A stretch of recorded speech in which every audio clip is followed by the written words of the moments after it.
Fala, torcida vascaína, a gente está de volta com o nosso canal Vamos Vasco e com mais notícias, novidades do nosso Vascão. Pessoal, está praticamente confirmado o retorno de atacante argentino ao Vasco na próxima temporada. Vamos falar desse assunto, vamos falar também aqui da saída do Pablo Galdames, que pode ir para o futebol chileno. Também vamos falar da volta muito aguardada do Paulinho, já tem data marcada. Tudo isso e muito mais agora para vocês, jogadores importantes voltando para o Clássico contra o Botafogo. Mas antes de começar, deixa o like, se inscreve aí no canal se você não está inscrito, ativa aí o sininho das notificações para você receber os vídeos postados diariamente aqui no nosso canal Vamos Vasco. Muito obrigado aí a galera que está se inscrevendo no nosso canal. Falta muito pouquinho para a gente chegar a 216 mil inscritos. Se você puder se inscrever aí, vou agradecer demais. Muito obrigado aí a galera que está sempre acompanhando o nosso canal.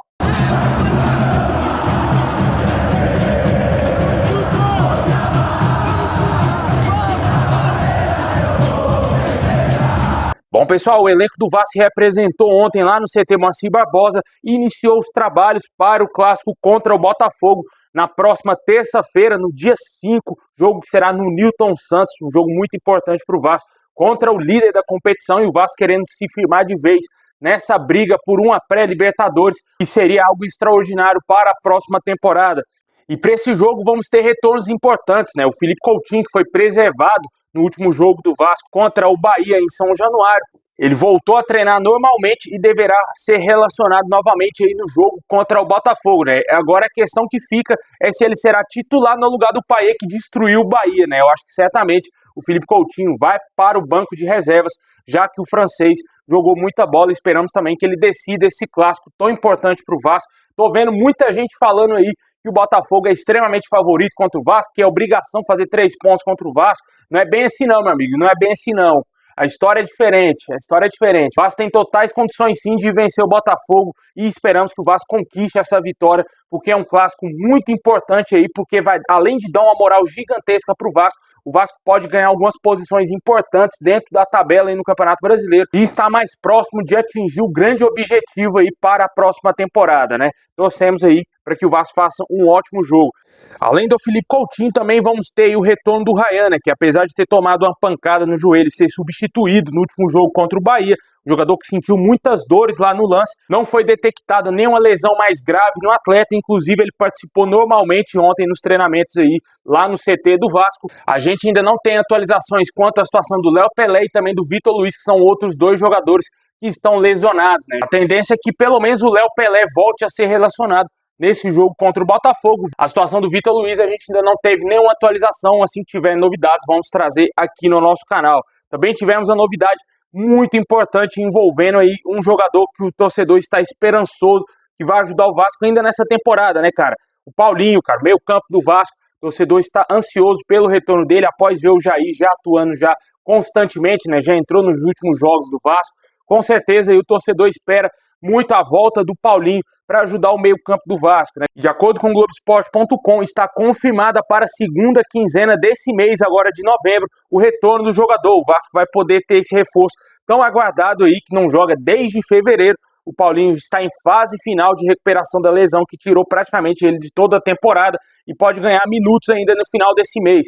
O Paulinho deve ser liberado para jogar depois da partida contra o Fortaleza, que será no dia 9 de novembro.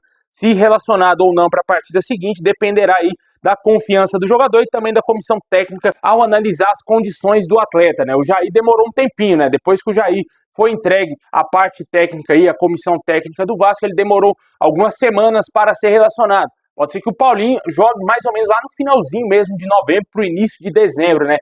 Que o Vasco terá alguns jogos ali importantes, né, cara? Vamos ter jogos que o Vasco tem obrigação de vencer, como, por exemplo, o Atlético Goianiense em casa, vai jogar em São Januário contra o Atlético Goianiense. Vamos pegar o Atlético Mineiro também, dentro de São Januário, e também fecha o Campeonato Brasileiro contra o Cuiabá fora de casa. Até lá esperamos que o Cuiabá esteja rebaixado. E o Vasco também com grande chance de ir para a pré-Libertadores, porque se vencer o Cuiabá, pode ser que carimbe de vez a nossa ida à maior competição da América e esperamos que o Paulinho seja peça fundamental aí nessa grande conquista que será a volta do Vasco à Libertadores, né? Deixa aí nos comentários aí o que você espera do retorno desses jogadores e principalmente do Paulinho, que já tem data marcada, deverá voltar após a partida aí contra o Fortaleza, que será no dia 9 de novembro, ele será entregue à comissão técnica do Vasco, mas a tendência é que ele atue a partir da segunda quinzena aí de novembro.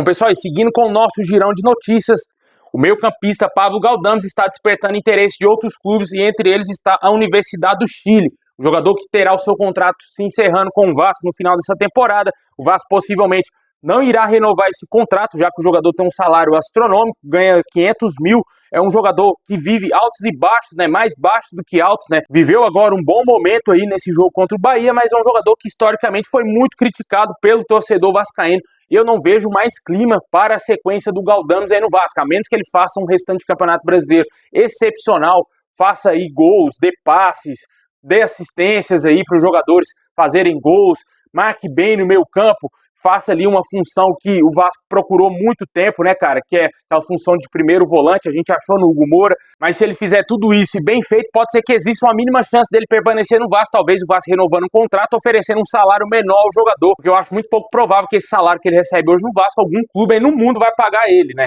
com certeza ele vai receber um salário mais baixo, mas certamente eu não renovaria o contrato com o Galdames.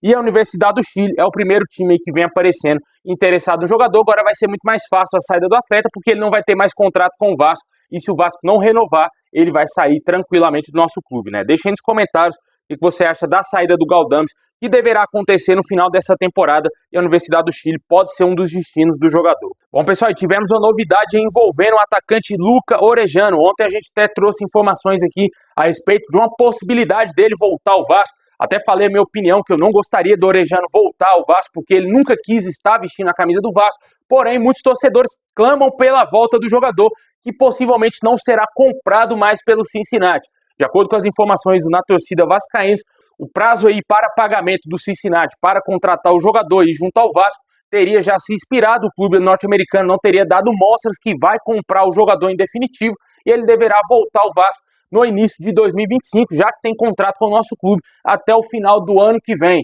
Caso o Vasco não ache, talvez, um investidor aí para comprar o jogador, um clube aí interessado em adquirir os direitos totais do atleta, ele voltará ao Vasco normalmente. Eu acredito que o Vasco não deverá emprestá-lo para nenhum outro clube, a menos que esse clube pague uma boa quantia por empréstimo, e pode ser que o destino do jogador seja voltar ao Vasco em 2025, ainda mais se o Vasco jogar Libertadores, pode ser que isso mexa um pouco com o atleta para ele querer, enfim, jogar no Vasco, né? Porque ele nunca quis estar no Vasco.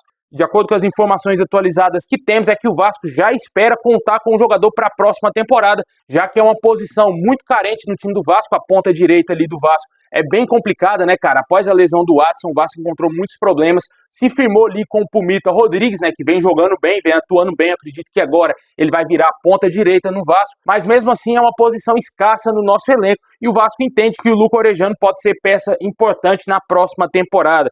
A diretoria do Vasco já estaria animada em tê-lo novamente aí no nosso elenco. E o argentino nessa temporada lá na MLS com a camisa do Cincinnati soma 11 gols, 5 assistências em 40 partidas disputadas lá na MLS, né? Deixa aí nos comentários aí o que você acha do retorno aí do Luca Orejano, que deverá acontecer, cara. A gente já falou ontem também do retorno do Figueiredo, que voltará ao Vasco. Coritiba não irá comprar o jogador por 18 milhões de reais, essa era a cláusula no contrato dele lá com o Coxa. O jogador pouco fez lá na Série B e será devolvido ao Vasco. Esse claramente é um jogador que não permanecerá no nosso elenco, porque ele é fraquíssimo, né, cara? O Figueiredo não tem a mínima condição de ser atleta no elenco do Vasco, ainda mais se o Vasco estiver na Libertadores, né? Aí não tem a mínima condição. Deixa aí nos comentários qual a sua opinião aí.